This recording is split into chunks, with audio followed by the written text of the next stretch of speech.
যুগো নাস্তি বরাননে তস্মিং স্তাং স্থাপয়িষ্যামি গেহে গেহে জনে জনে। আবার এই কথাটা নারদ তিনি এসে ধরিত্রীর মাঝখানে যখন ভক্তি দেবী বিপন্না, সেই ভক্তি দেবীকে বলছেন, হে সুমুখী, কলির মতো কোনো যুগ নেই। এই যুগে আমি প্রতিটি ঘরে, প্রতিটি মানুষের হৃদয়ে ভক্তি দেবী তোমাকে আমি প্রতিষ্ঠিত করে দেব। শুধু এ কথা বলেই ব্রহ্মার নিকট থেকে পাওয়া জ্ঞান নারদ এখানেই বিরত থাকেননি।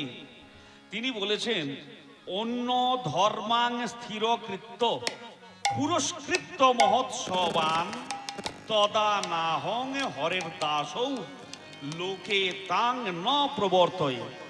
দেখো, কলিযুগের মাঝে মানুষ যখন ধর্ম ব্যাপারে বিভ্রান্ত হয়ে যাবে, সমস্ত ধর্মমত, সমস্ত ধর্ম সম্প্রদায়ের মাঝখানে অতি সূক্ষ্মাতি সূক্ষ্ম ভাবে তাদের বাইরের আবরণকে দমন করে ভক্তি বিষয়ক মহোৎসবের আদর বাড়িয়ে যদি আমি এই ভূমণ্ডলে হে ভক্তি দেবী, হে প্রেম, তোমার যদি প্রচার না করি, নারদ বলছেন আমি শ্রীহরির দাসী নই। শুধু ভক্তমণ্ডলী, যে নারদ প্রতিজ্ঞা করেছেন, আর সেই নারদ কলিযুগে হয়েছেন কে?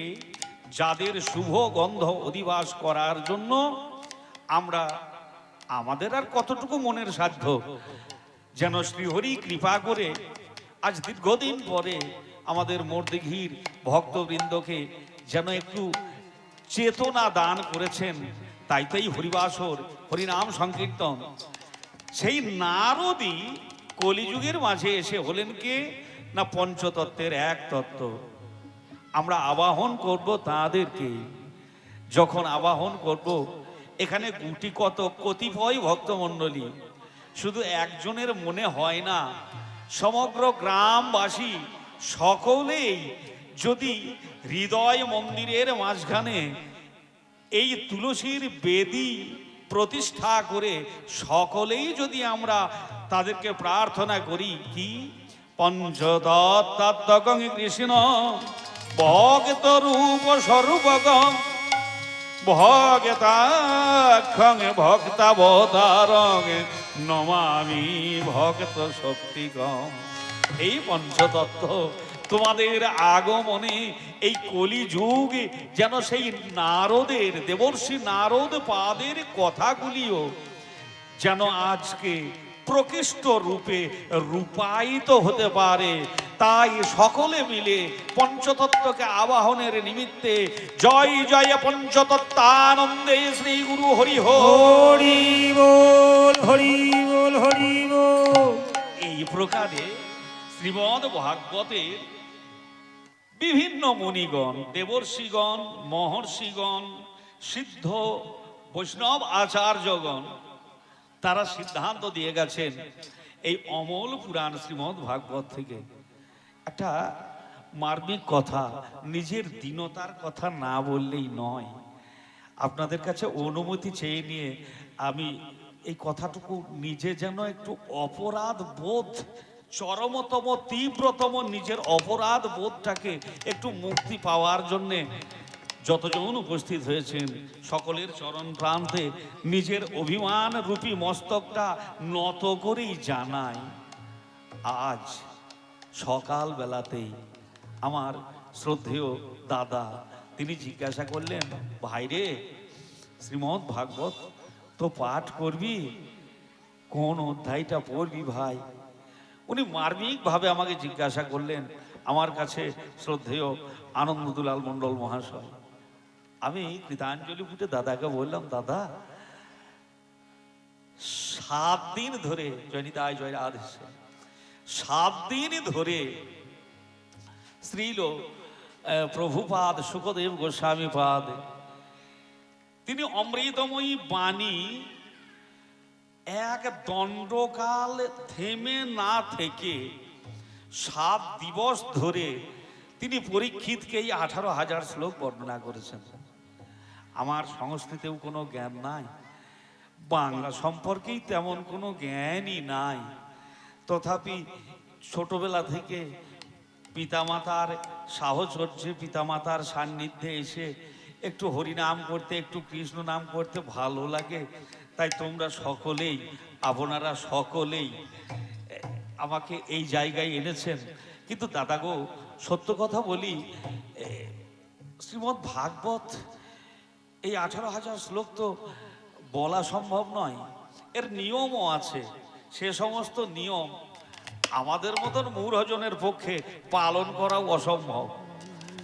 যে কারণে আমি ভেবে রেখেছি, আমার চিন্তা ভাবনায়, গুরু নির্দেশিত পন্থাকে অবলম্বন করে আমার চিন্তা ভাবনায় সর্বপ্রথম শ্রীমদ্ ভাগবতের আরতি আর ভাগবতের কলিযুগের প্রয়োজনীয়তা সম্পর্কে ব্রহ্মার শ্লোক, দেবর্ষি নারদের শ্লোক, পরশুরামকৃত শ্লোক, কৃষ্ণ দ্বৈপায়ন ব্যাস যেটা পরে পেয়েছিলেন সেই শ্লোক, কিছু কোটি কতক শ্লোক সমাহিত করে ভক্তমণ্ডলীর সামনে উপস্থাপন করব। আর পিবত রসম আলয়ম, অর্থাৎ শ্রীমদ্ ভাগবত হচ্ছেন রসের আকর। সেটা পান করবেন কাদের দ্বারা? যারা আমার পরম শ্রদ্ধার পাত্র, কলিযুগের মাঝখানে তারাই মহান, যারা কৃষ্ণ নাম কথা, গৌর গুণ কথা যারা প্রচার করে থাকেন, অর্থাৎ শ্রীমৎ কীর্তনিয়াগণ, তারা এসে ভাগবতের লীলারস আপনাদের সামনে একটা একটা করে আস্বাদন করবেন, যেটা সেই 10ম স্কন্ধের লীলা বর্ণিত ভগবান পুরুষোত্তমের লীলা। সামান্য 2 ঘন্টায় আমি এই শ্রীমদ্ ভাগবতের মাহাত্ম্য, যদিও বাগময়ী মূর্তি স্বরূপ শ্রীমদ্ ভাগবতের একটা রূপকে আপনাদের সামনে রেখেছি, তথাপি নিজের দীনতা প্রকাশের জন্য এইটুকুই বলে যাই, আমি গত 2 দিন ধরে একটু একটু করে নোট করেছি। আমার মতন মূঢ়জন একটু একটু করে নোট করেছি। শ্রীমদ্ ভাগবত তত্ত্বে কলিযুগের মাঝখানে কি এমন প্রয়োজনীয়তা আছে, এই কথাগুলি যেটা নারদ বলেছেন। নারদ আবার বলেছেন, তদনন্তাস্য যে জীবা ভবিষ্যন্তি কলাবিহ পাপি নহপি গবিষ্যন্তি নির্ভয়ং কৃষ্ণ মন্দিরম।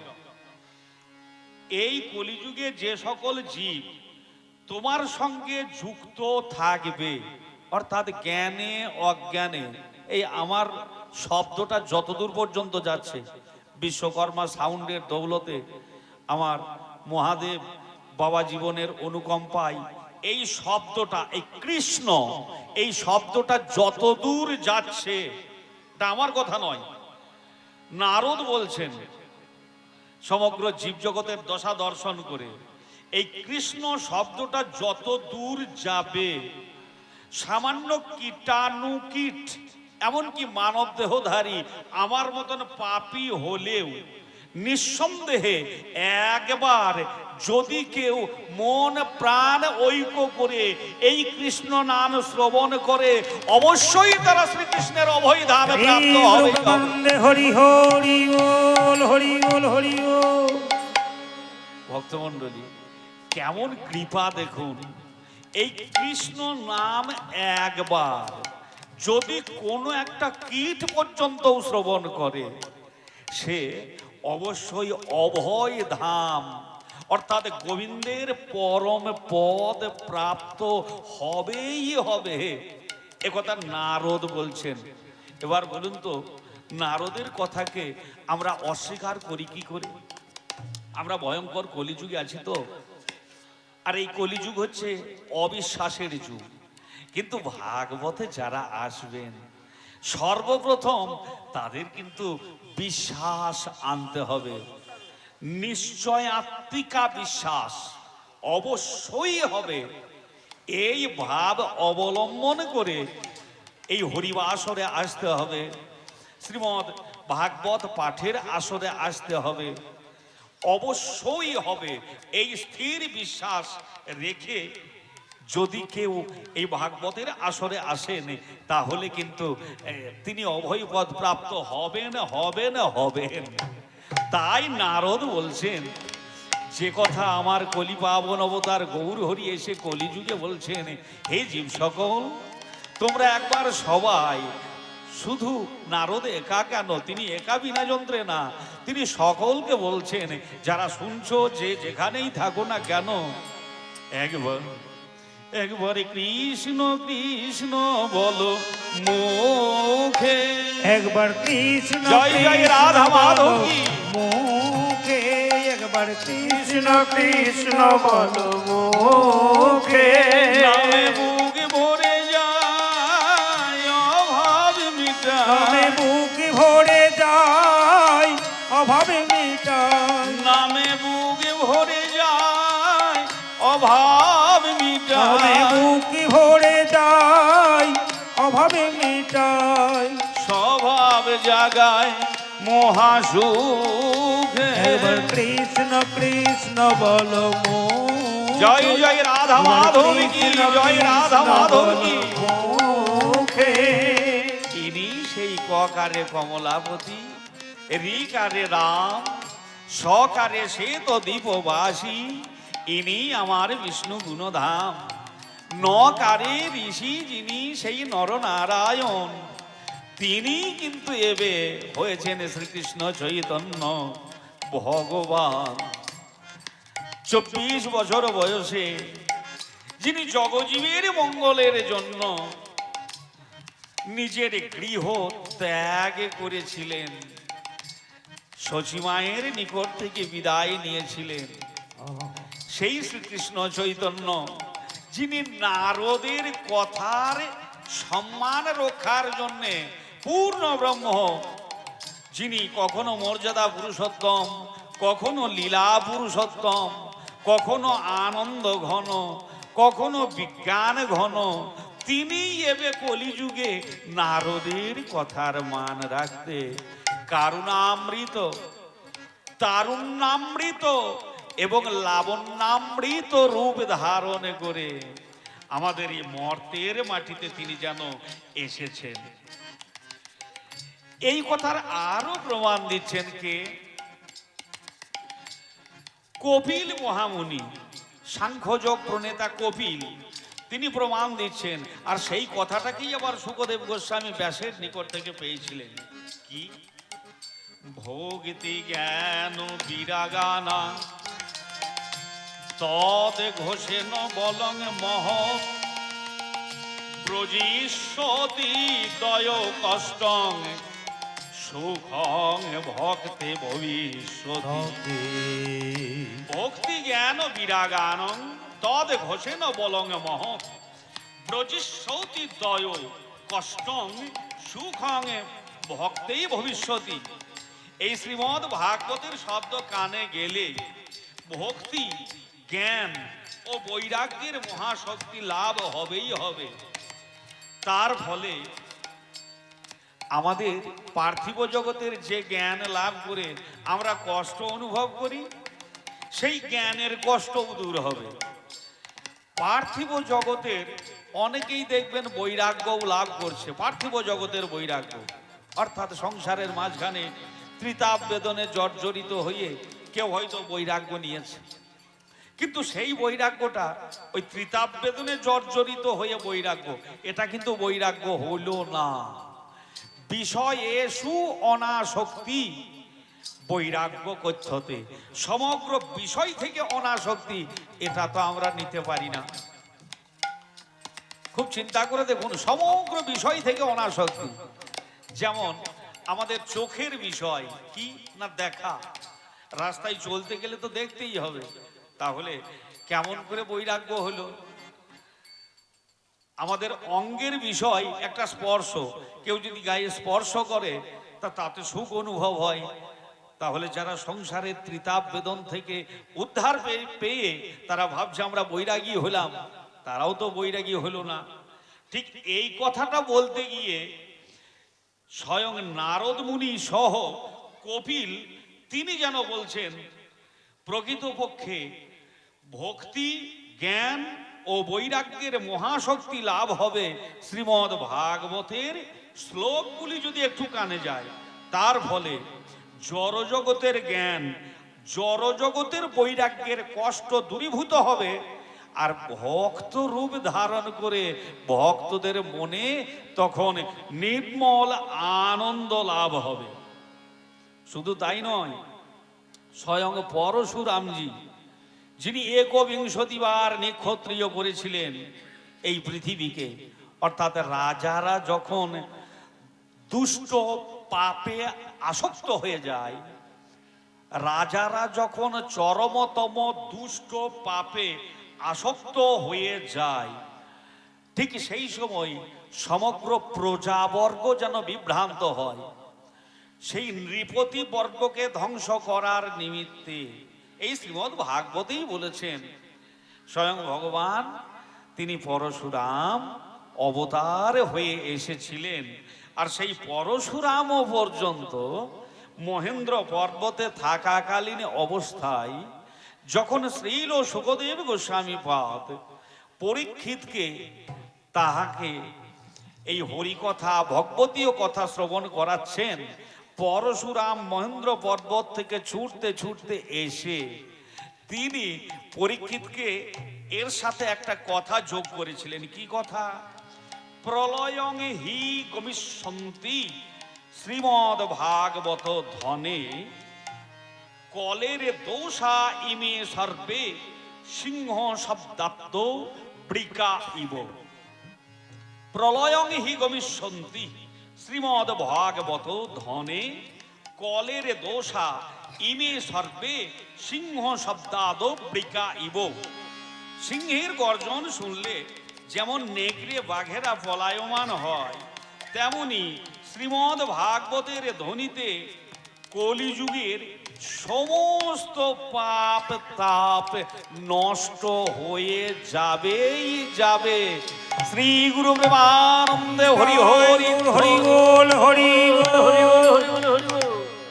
তাই তো কলিযুগে হরিসভার ঠিক প্রাগ মুহূর্তে, অধিবাস যজ্ঞের ঠিক প্রাগ মুহূর্তে মহাজনগণ সিদ্ধান্ত দিয়ে গেছেন।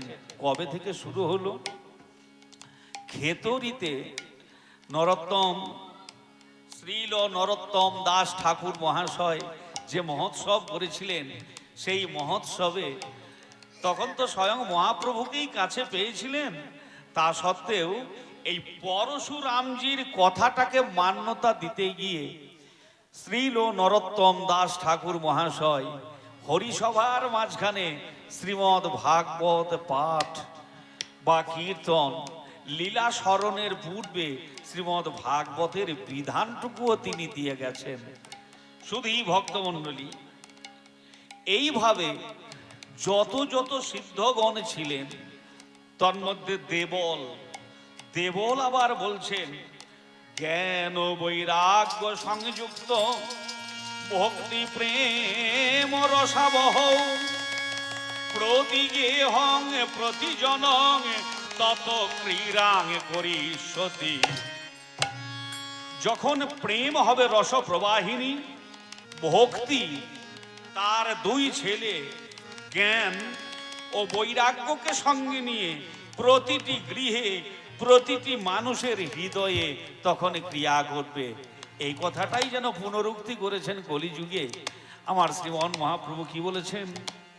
পৃথিবীতে যত আছে নগরাদি গ্রাম, পৃথিবীতে যতই আছে নগরাদি গ্রাম, পৃথিবীতে যত আছে নগরাদি গ্রাম, পৃথিবীতে যতই আছে নগরাদি গ্রাম, সর্বত্র হরির আজ্ঞা সর্বত্র প্রচারিত হবে হরি নাম। হরে সর্বত্র প্রচার হবে মধুর হরি নাম, সর্বত্র প্রচারে হবে মধুর হরি নাম, সর্বত্র প্রচারে হবে মধুর হরি নাম। সবাই বলবে হরি হরি, সবাই বলবে হরি হরি, সবাই বলবে হরি হরি, সবাই বলবে হরি হরি, বিষয়ে বাসনা পরি হরি, সবাই বলবে হরি হরি, বিষয়ে বাসনা পরি হরি। সবাই বলবে হরি হরি। অর্থাৎ জ্ঞানের সাথে সাথে ভক্তি, তিনি তো আমাদের সকলের মা, সেই ভক্তি জননী জ্ঞানের সাথে সাথে নির্মল বৈরাগ্য সকলের হৃদয়েই সংস্থাপিত করবেন, একথা মহর্ষি দেবল তিনিও যেন এখানে এসে অর্থাৎ সেই প্রায়োপবেশনে আসীন রাজা পরীক্ষিতকে তিনি এই সিদ্ধান্ত সুধা সাগর তিনি যেন বর্ণনা করে গেলেন।